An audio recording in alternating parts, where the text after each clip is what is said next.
मन मोर एक फूल बगीचा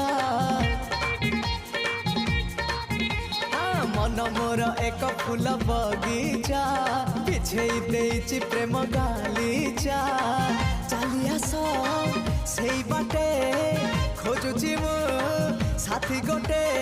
सुंदरी सुरायना ना ना झुमता ना ना ना आस सुनयना झुमता ना ना ना आस सुनयना झुमता ना ना ना ना आस सुनयना झुमता ना ना ना आस सुनयना।